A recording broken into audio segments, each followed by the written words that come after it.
you go up to the stack, each entity is actually doing the measurement, and your BIOS becomes like your core root of trust for measurement. It's the thing that initiates it. Okay.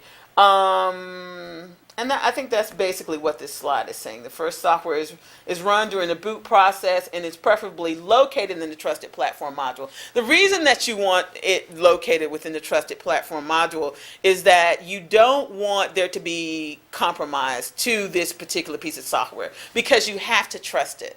So if it's on the host and you can actually change the BIOS, then, you have a problem here, So the BIOS has to, if it's within the TPM, then, it's not in an updatable form and you're not expecting it to change. Okay. So that's why they say preferably we would want it inside the TPM. Yes? Just had a quick question. So yes. If a malware tries to install on the operating system, yes, how does the TPM verify whether it's an authentic software or not? So what they have is there is an integrity measurement architecture that's part of the operating system. So each time some piece of software wants to be loaded into memory, the operating system will ask the TPM to measure it. Okay? So then that actually changes your integrity measurement. Okay? Now, a remote system that has asked you for a measurement previously will have the old measurement. So what you will want to do is periodically request a quote. So in the example I gave you earlier about the ATM, so you could request a quote each time someone enters a ATM card and ask for a transaction. That may be too frequently. You may not need to do that if there is a long line of people continuously asking for it. You can do it periodically, every hour, or, every so many minutes or whatever. But each time, the operating system is loading something new into memory, it would ask for, a quote. Okay. But during installation time, there is no way of checking the integrity, is it? So during installation time, when you're first booting up, so let's say you have a new boot process, you're loading things into memory, and what you're loading into memory becomes that current state of the system. Now you could have your BIOS, you could embed information and say that this is what you're supposed to be loading. So this is a hash of what you're expecting to load, and then the TPM measures it, and you can compare what is measured to what you have. So if you have a specific policy that says, do not load this software unless it, matches it, you can do an integrity measurement, up the chain. You can do it that way if you want to enforce some type of secure booting, meaning that I will not boot unless I boot into a specific state. Which is different from trusted booting, which says, this is my software stack, and I trust it because it is equivalent to some pre-certified state. So, that's how, if you want to do it on initial boot, you need to have some idea of what is expected. So, secure booting versus trusted booting. I stop, in the case of secure booting, I will not even boot. I will not continue the boot process, because this particular file doesn't meet the criteria for a secure boot. Okay. Let's see. We talked about the TPM, storing the measurements within the platform configuration, and it assigns measurements to ensure, the integrity of the measurements and reports them to trusted parties.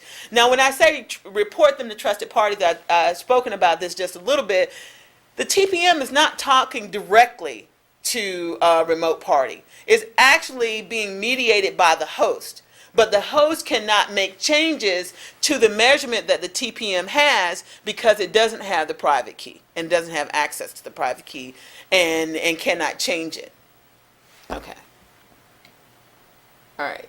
So this gives you an example of, your trusted boot example of a measurement chain. And we talked about the BIOS, doing the initial measurement, and the BIOS basically then measuring the master boot record, and that, measuring the grub loader, and that continually going up the stack to the operating system, and then the operating system measuring whatever applications that are to be loaded. Okay, so when you think about this and you think about an OS like Windows, that's a lot of code.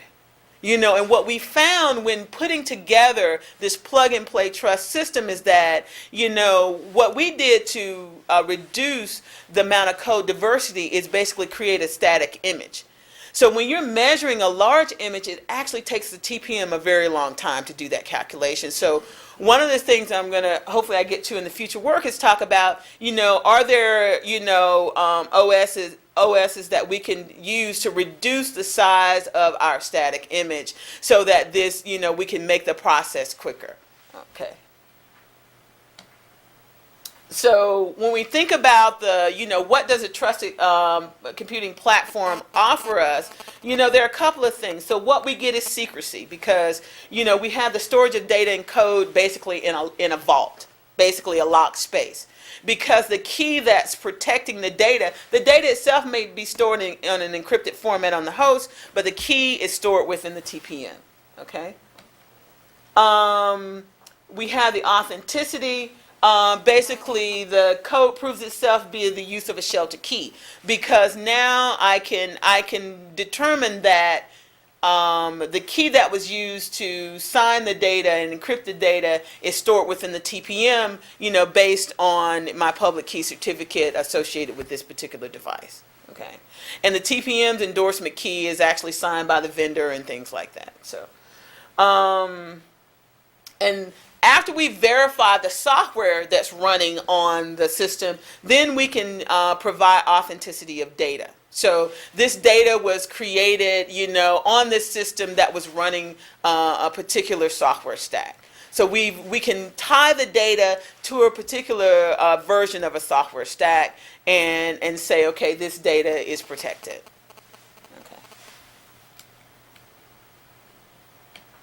Okay, so some of the challenges to using the TPM.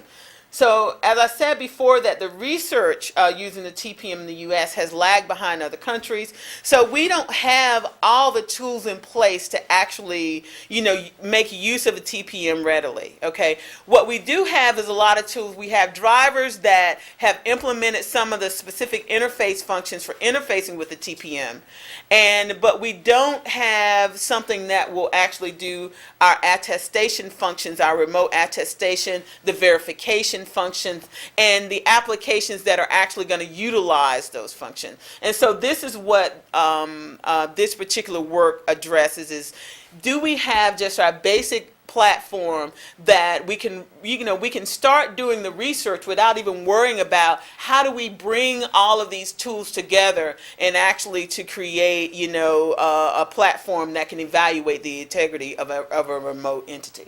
Okay. And so there's a steep learning curve, because you have to find, what driver works with which OS, and, this just becomes, just a systems kind of nightmare. It can, you can hit a lot of stumbling blocks with this.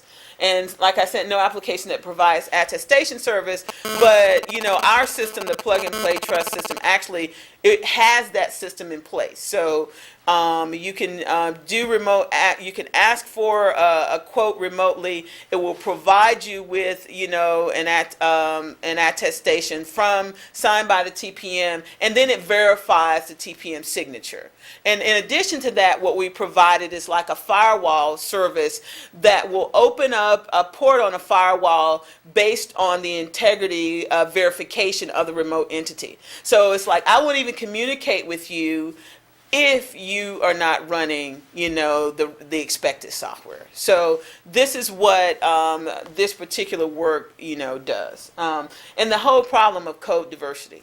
Code diversity, is a big problem. And so when you look specifically at code diversity, basically Windows installation loads like 200 or more drivers from a known set of 4 million drivers. Okay. This is a big problem. When you think about the TPM being used for integrity verification, okay, because we don't know what trustworthiness means. We need to do some research to understand whether this software stack is trustworthy, whether we, how do we measure, trustworthiness of a software stack. That's its own research area. But when we look